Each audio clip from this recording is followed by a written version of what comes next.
Bon vendredi à toutes et bienvenue sur le podcast Élite. J'espère que vous avez passé une belle semaine. Donc, c'est quoi le sujet d'aujourd'hui? Je pense que ça va en intéresser plusieurs. Puis c'est quelque chose que je dirais que je vois un petit peu moins. Euh, je pense que la popularité en tant que telle, elle a baissé un petit peu, mais reste que c'est des choses que je vois encore quand je vais dans les gyms commerciales ou que je vois beaucoup sur les réseaux sociaux. Mais comme je dis, il y a comme eu une petite baisse de l'utilisation. Et qu'est-ce que je veux parler en fait? C'est des fameuses bandes élastiques euh, un peu partout là, dans nos entraînements de fessiers puis de jambes que les filles vont utiliser dans le but de, euh, la plupart du temps, parce qu'elles pensent que ça va grossir un peu plus leurs fessiers pour avoir un fessier qui est bombé. Donc, c'est l'objectif de plusieurs femmes, je dirais, là, avoir un ventre plat puis des belles fesses bombées, comme on dit.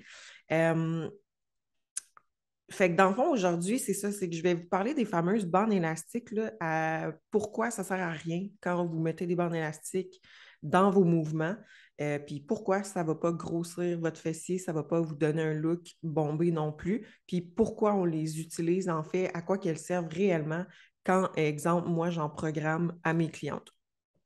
Fait que, tu sais, on va commencer juste par un peu d'anatomie, là, brève. En fait, ce qu'il faut comprendre, c'est que quand on veut obtenir un fessier bombé, ton fessier il est séparé en trois parties. Tu as le petit fessier, le moyen fessier, puis le grand fessier. Puis dans le fond, ce qu'on veut travailler, on veut travailler les fibres musculaires du grand fessier. On va travailler quand même les autres, mais principalement pour avoir un fessier qui est bombé, qui est remonté, ça va vraiment être le grand fessier qu'on va venir travailler. Puis, quand on travaille le moyen fessier, en fait, c'est un peu le côté de la fesse, comme on dit. C'est correct qu'on va en mettre des mouvements, mais pas tant que ça non plus.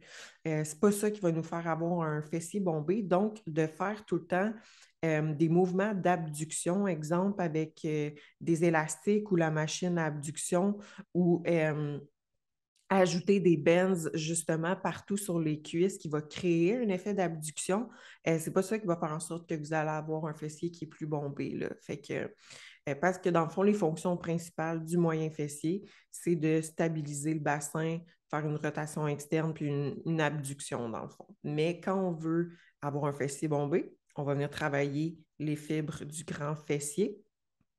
Puis dans le fond, ils sont comme séparés en deux parties. Tu as les fibres inférieures puis supérieures.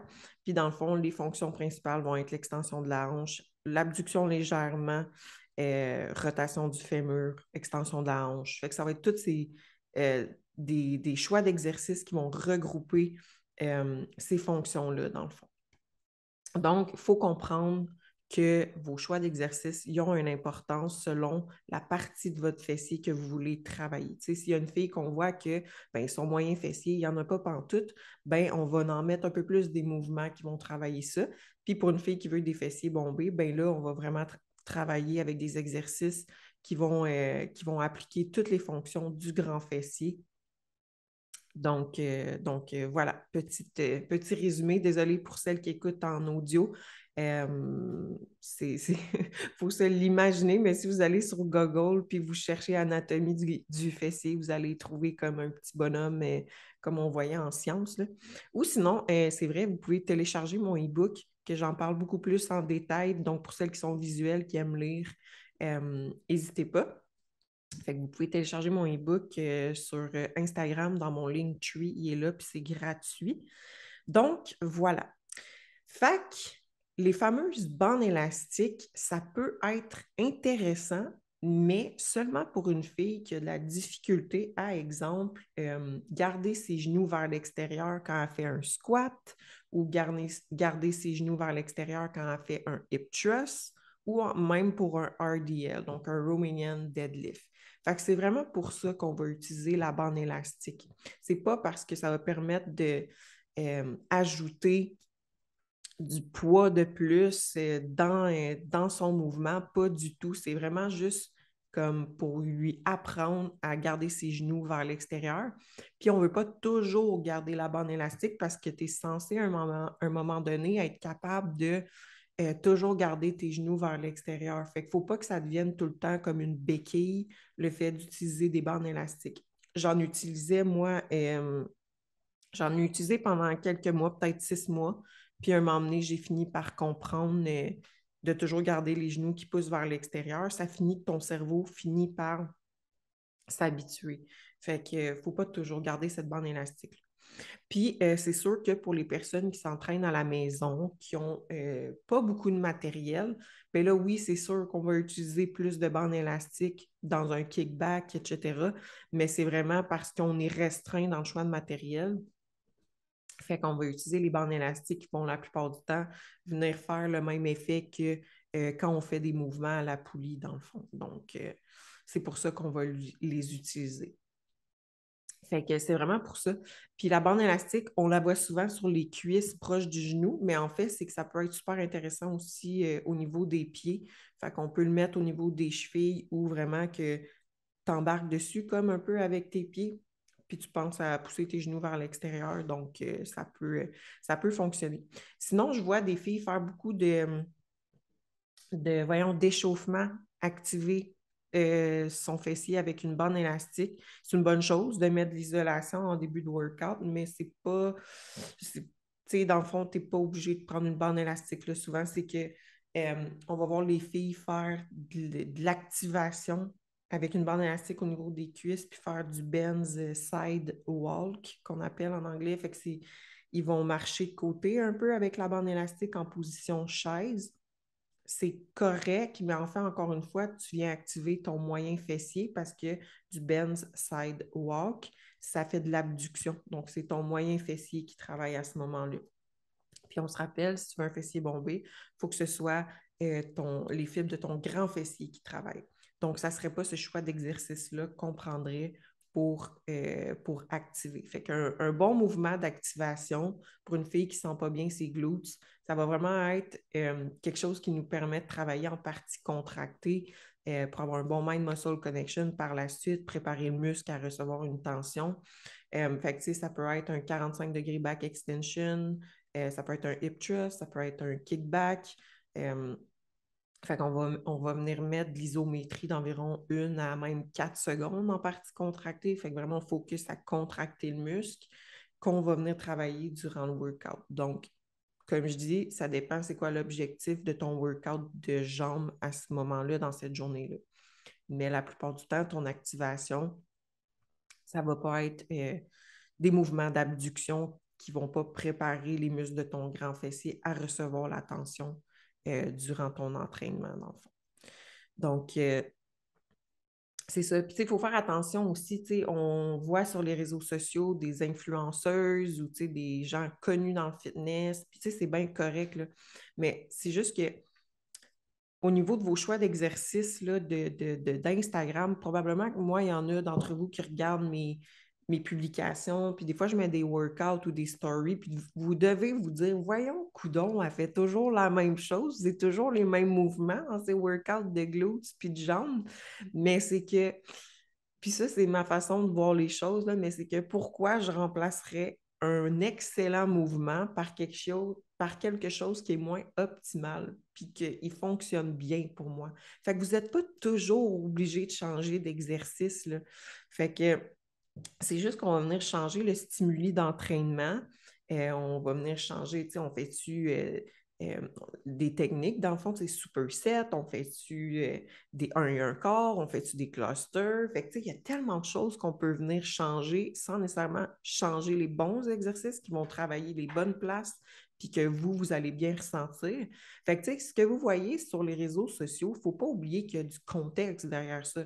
Une fille qui est populaire dans le fitness, une bikini pro, etc., ben on s'entend qu'elle, elle a une certaine popularité, puis que c'est sa job faire du réseau social. Fait que, tu sais, des fois, c'est juste qu'il faut qu'elle fasse changement dans ses stories, dans son Instagram. Puis elle a une super génétique, une super shape. Fait que c'est sûr que peu importe ce qu'elle fait, quasiment, ça va fonctionner.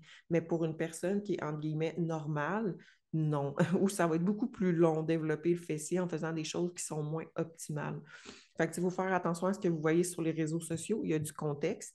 ou quand elles mettent des bandes élastiques, encore une fois, il y a du contexte, c'est pour faire un peu, pour mettre un peu de glow, on va dire, à leurs vidéos. Puis c'est qu'il y en a qui ont des compagnies aussi de bandes élastiques où ils reçoivent un certain montant d'argent de la compagnie pour promouvoir les bandes élastiques. Fait que, tu sais, c'est du marketing, il faut faire attention avec ça. Fait que, selon moi, vous ne devriez pas utiliser les bandes élastiques, sauf si c'est pour vraiment vous aider à focusser, à pousser les genoux vers l'extérieur, mais pas pour construire un fessier en tant que tel, comme je vous dis, là. Mais ça, c'est vraiment mon opinion à moi personnellement, que j'utilise pas avec mes clientes, puis que j'ai pas utilisé non plus. Ben, sauf là, plusieurs années, là, j'ai fait l'erreur aussi de mettre des bandes élastiques partout. Mais c'est qu'en fait, m'emmener aussi, c'est que ça peut être nuisible au fonctionnement du grand fessier si vous mettez des bandes élastiques littéralement partout. Fait que comme je dis, moi, personnellement, je l'utilise avec mes clientes pour celles soit à la maison pour venir remplacer l'effet de la poulie, puis parce qu'on est restreint dans le choix de matériel. Donc, on va venir ajouter une certaine résistance. Sinon, pour celles au gym, ça va être pour penser à pousser les genoux vers l'extérieur. Mais that's it, c'est tout, là. Jamais je vais utiliser des bandes élastiques autres que ces contextes-là. Je vais vraiment y aller avec selon la personne pour ses choix d'exercice. Est-ce que c'est quelqu'un qui ressent bien son fessier? Elle a-tu besoin de beaucoup d'activation? Est-ce qu'elle a besoin de travailler plus son moyen fessier ou son grand fessier? Si c'est le grand fessier, est-ce que je dois y mettre des exercices pour travailler plus les parties supérieures, les parties inférieures? Parce que c'est ça.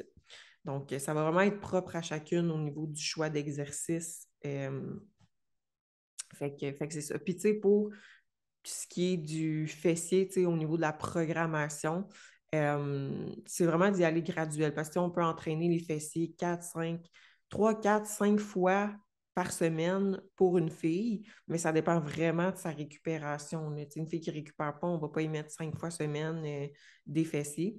Puis environ 4 à 16 séries ou une progression graduelle. Fait que, puis on va venir varier justement au niveau des fonctions